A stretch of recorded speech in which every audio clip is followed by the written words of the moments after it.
Film ini cukup menjanjikan kalau aja nggak tayang setelah Kodrat, karena punya aliran yang sama dan mostly menceritakan ruqyah yang dilakukan oleh seorang ustadz. Menceritakan tentang Bahri, seorang lulusan pesantren atau ya ustadz di sana lah, yang tinggal di kota, kemudian pulang lagi ke kampung halamannya untuk membantu dan meruqyah temannya yang sedang sakit. Gitulah premis film ini. Monty Tiwa yang sempat menyutradarai film Keramat 2 dan menyelipkan plot twist yang gila, nggak ketebak, kali ini gua rasa dia berhasil melakukannya juga di film Hidayah ini. Dan jujur aja, kalau nggak ada plot twist itu, ini film ya biasa aja. Karena kalau bicara horor, ini film nggak semenyeramkan itu. Jump scare-nya pun dikit dan ya udah ketahuan letak jump scare-nya itu di mana. Tapi yang bikin gua suka dengan film Hidayah ini adalah gimana cara ini film ngasih suatu kejutan yang benar-benar nggak gua pikirkan sebelumnya. Clue sudah dikasih dan gua juga curiga waktu di awal-awal itu kayak nggak ada yang beres nih. Tapi ya ini film berhasil bikin gua hanyut ke dalam teror si pocong itu. Nggak kepikiran lagi scene yang di awal tadi. Nah, ngomong-ngomong soal pocong kan, di film nggak ada suatu yang menyeramkan lain selain itu ya, selain si pocong tadi.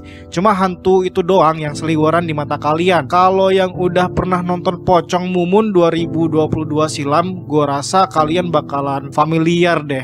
Toh ada juga panggilan khas Mumun buat neror warga sekitar situ. Jadi gue kayak merasa mirip aja gitu pocongnya sama si Pocong Mumun. Dan buat yang nyari tontonan horor yang nakut-nakutin, gue rasa ini bukan pilihan yang tepat karena nggak intens banget. Walaupun ada beberapa adegan yang bikin serem juga, tapi dikit. Bukan tipikal film yang bikin kalian teriak-teriak ketakutan karena seremnya. Karena gua rasa fokus nih film ya hidayah, sama kayak di judulnya. Nih film tuh ngemas hidayah tapi dalam bentuk horor, dan pesan yang pengen disampaikan juga gua rasa dapat banget, kayak ngasih apa ya, tamparan gitulah buat mempertebal iman dan yakin aja sama Tuhan, pasti ada jalan keluarnya kok. Dan kita jangan cuma di lisan doang, tapi juga dalam hati harus yakin. Kurang lebih gitu yang gua tangkap. Monty Tiwa yang juga sudah beberapa kali bikin film pocong, gua rasa ya oke-oke aja sih dari segi make upnya, yang menurut gua meyakinkan, dan niat juga sosok pocongnya nggak berlebihan lah make upnya. Yang jelas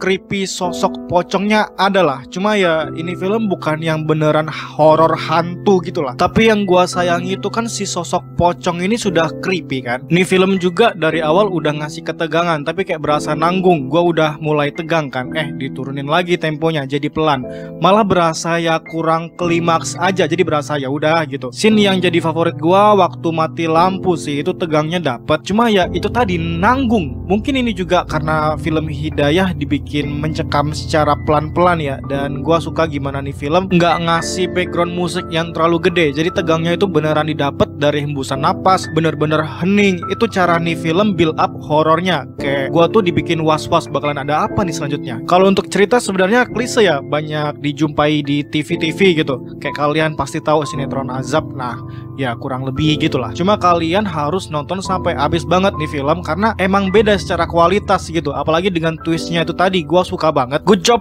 Bang Monty Tiwa buat twistnya, dan pesan yang pengen disampaikan juga kena. Ya semoga aja gua cepet tobat lah ya. Sekian review ringkas gua, sampai jumpa di lain video. Terima kasih dan jangan lupa bertobat.